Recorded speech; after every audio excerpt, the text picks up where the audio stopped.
Good morning friends and welcome back to my channel. আমি পায়েল।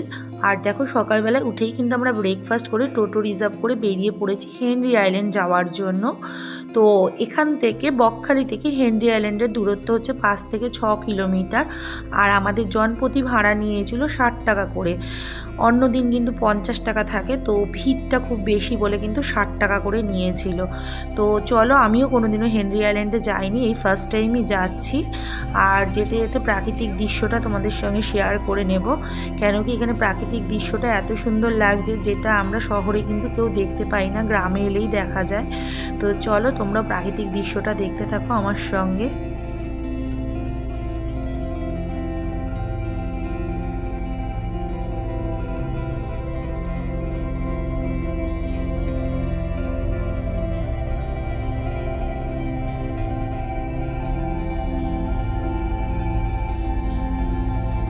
এখানে কিন্তু রাস্তার অবস্থা ভীষণ খারাপ।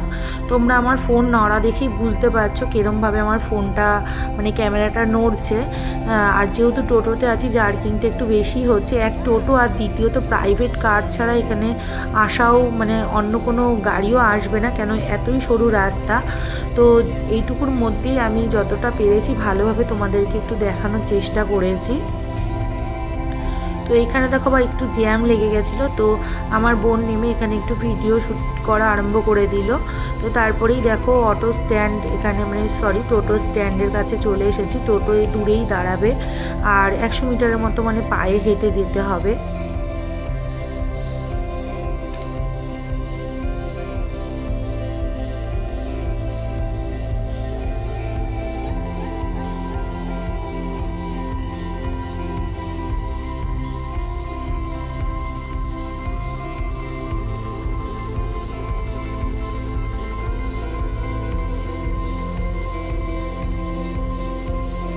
তো সামনেই দেখো একটা কাঠের ব্রিজ পড়ে গেল। তো এরকম কাঠের ব্রিজ পার হতে কিন্তু খুবই ভালো লাগে, আমার তো ভীষণ এনজয় লাগে, তোমাদের কেমন লাগে জানি না।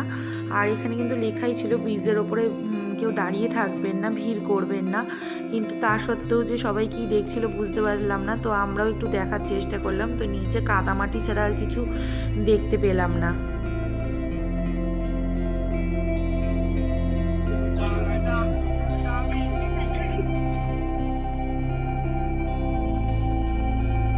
ফ্রেন্ডস, আমরা এখন এসেছি হেনরি আইল্যান্ডে। তো হেনরি আইল্যান্ডের একটা জঙ্গলের মধ্যে ঢুকে ভিডিওটা বানাচ্ছি, আর ওই দিকটাতে দেখো ওরাও ভিডিও বানাচ্ছিল।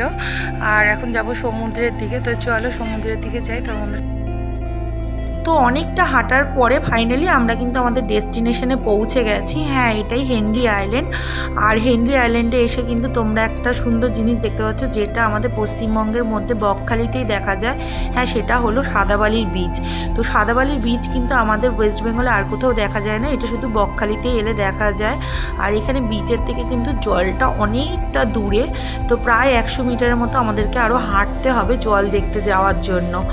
আর এইদিকে কিন্তু জোয়ার হলে মনে হচ্ছে জল কাছাকাছি আসে, কেন কি দেখো আমি হাঁটছি, এখানে আমার পা একটুখানি ডেবে যাচ্ছে, এখানে কিন্তু ভেজা ভেজা বালি আছে, তো জোয়ারে কিন্তু জল অনেকটাই চলে আসে।